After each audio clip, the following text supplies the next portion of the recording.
ఓం శ్రీ గురుభ్యో నమ. శ్రీ మహాగణాధిపతయ నమ. దేవప్రశ్న వీక్షకులకు స్వాగతం. పునర్వసు నక్షత్రం. ఈ పునర్వసు నక్షత్రం మొదటి 3 పాదాలు మిథున రాశిలోను, 4వ పాదం కర్కాటక రాశిలోనూ ఉంటాయి. ఈ పరాభవనామ సంవత్సరంలో మిథున రాశికి కర్కాటక రాశికి ఫలితాలు అందజేశాను, మీరు చూసే ఉంటారు. ఈ సంవత్సరం మీకు గోచారంలో గ్రహాలైనటువంటి గురు శని రాహుకేతుల ప్రభావం మీ నక్షత్రం మీద ఏ విధంగా ఉంటుంది పరిశీలించేసినట్లయితే, గురుగ్రహం రాహుగ్రహం యొక్క ప్రభావం మీ మీద ఉంటుంది. శనికేతుల ప్రభావాలు మీ మీద ప్రత్యేకంగా ఏమీ ఉండవు. ఈ పునర్వసు నక్షత్రం అధిష్టాన దేవత అదితి, ఈవిడ దేవతలకు తల్లి. మీరు ఈ పునర్వసు నక్షత్రంలో సాధారణంగా ఉపకార గుణం ఉంటుంది, శ్రేయస్సు కోరుకుంటారు, సాత్వికంగా ఉంటారు, అనవసర విషయాలు తలదోర్చకుండా మళ్ళీ పనివాళ్ళు చేసిన లక్షణాలు సాధారణంగా కలిగి ఉంటారు. ఈ పునర్వసు నక్షత్రం మీకు కందాయ ఫలాలు ఉన్నాయంటే సంవత్సరం 6-2-2 సమ ఫలితాలు, లాభం కానీ నష్టం కానీ సమానంగా ఉంటాయి తప్ప ప్రత్యేకమైనటువంటి ఇబ్బందులు, చిక్కులు, చికాకులు ఎక్కువగా ఉండవు. ఈ గోచారంలో గ్రహాల రీత్యా వచ్చే ఇబ్బందులు తప్ప అంతకంటే ఎక్స్ట్రీమ్ డెవలప్మెంట్స్, ఎక్స్ట్రీమ్ డౌన్ఫాల్ కూడా మీకేమీ ఉండదు. గ్రాఫ్లో తీసుకున్నట్లయితే సంవత్సరం ఆరంభంలో ఉన్న సంవత్సరం చివరిలో కూడా అలాగే ఉంటారు, పెద్ద మార్పులు ఏమీ రావు.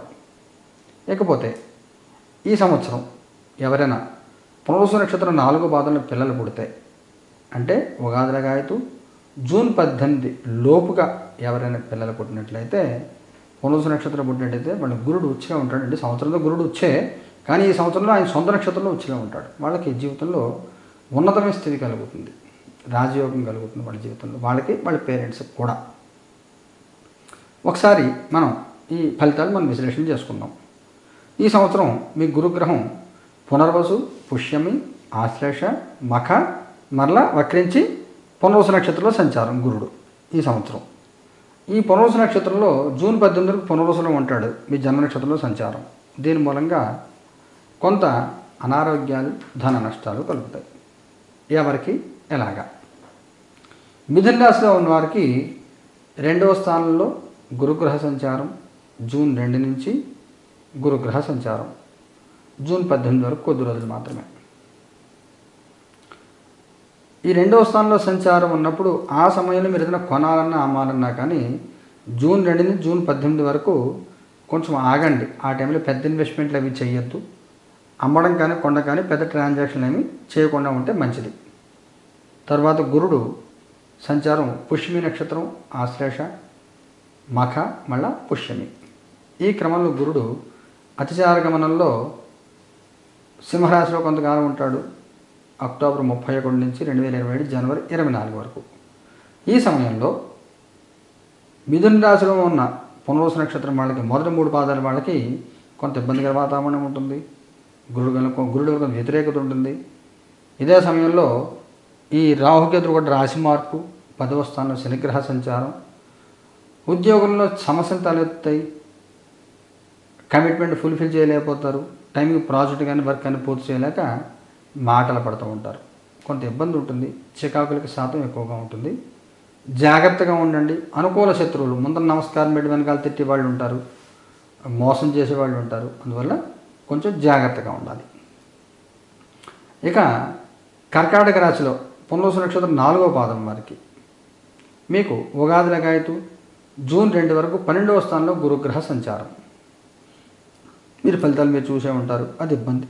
తర్వాత జన్మ నక్షత్రంలో సంచారం, 2, 3, 4 స్థానాల సంచారం. గోచార వ్యాధి సూత్రాల రీత్యా ఈ అనారోగ్యం, ధన నష్టం ఏవైతే ఉంటాయో మీరందరూ కూడా కొనుగోలు, అమ్మకాలు వాటిల్లో కొంచెం జాగ్రత్త వహించాలి, లేకపోతే కొంత ఇబ్బందులు పడే అవకాశం ఉంటుంది.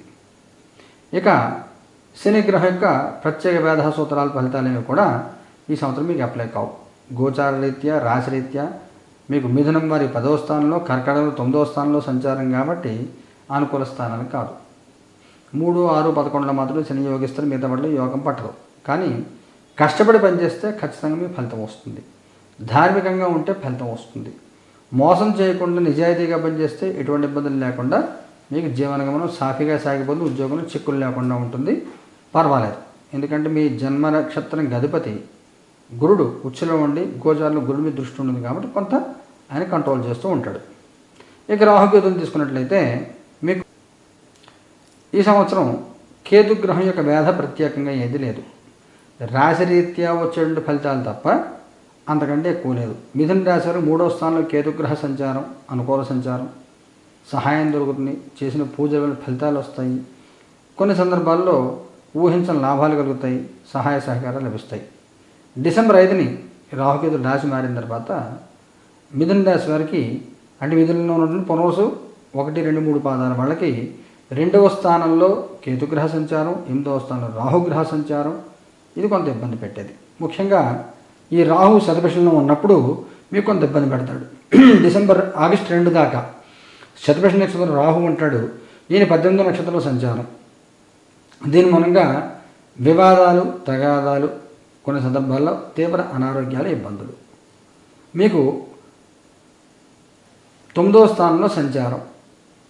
ఇక్కడ అనారోగ్యాలు ఎందువల్ల వస్తాయి?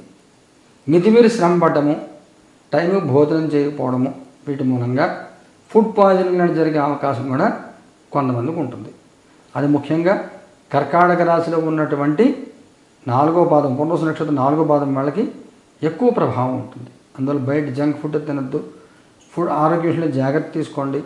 ఏది పడితే తినద్దు, మసాలా ఫుడ్, బయట ప్యాకెట్ టిన్ ఫుడ్ అవి తినద్దు, జాగ్రత్తగా చూసుకోండి. మద్యపానం ఎవరికైనా అలవాటు ఉన్నట్లయితే కొంత ఇబ్బందులు పడే అవకాశము, ఫ్యాటీ లెవెల్ అనేది వచ్చి కొంత ఇబ్బందులు పడే అవకాశం ఉంటుంది. మొత్తం మీద చూసుకున్నట్లయితే ఈ సంవత్సరం రాహుగ్రహానికి వ్యతిరేక ఫలితం స్థితిరీత్యా, నక్షత్రరీత్యా ఉంది కాబట్టి కొంచెం జాగ్రత్తగా ఉండండి. వీలైతే చండీ హోమం చేయించుకోండి. సామూహిక హోమాలు కాబట్టి విడిగా మీకోసం నవచండీ హోమం మంచిది, లేదా ఒక్క చండీ హోమం అయినా డైరెక్ట్గా హోమం అయినా చేయించుకోండి. అదే సమయంలో శనిగ్రహం వ్యతిరేక కూడా ఉంది కాబట్టి కాలభైరవ కవచం చదువుకోండి. కాలభైరవ కవచం చదువుకుంటే, లేదా కాలభైరవ అష్టకం చదువుకున్నా కానీ కొంత శుభ ఫలితాలు ఉంటాయి. ఈ గురు శనిగ్రహాలు పరిహారాలు చేయించుకోండి. మీరు చేసుకోలేకపోతే మన దేవప్రశ్న కార్యాలయంలో నెలకి 2 సార్లు జరిగే పరిహార హోమాల్లో పాల్గొనవచ్చు. వాటికి సంబంధించి పూర్తి వివరాలు ఏప్రిల్ 1 తారీఖు రాశి ఫలితాలు వీడియోలు అయిన తర్వాత అందజేస్తాను, చూడండి. మీ అందరికీ అరిష్టాలు తొలిపే సకల శుభాలు పొందాలి. శుభం భూయాత్.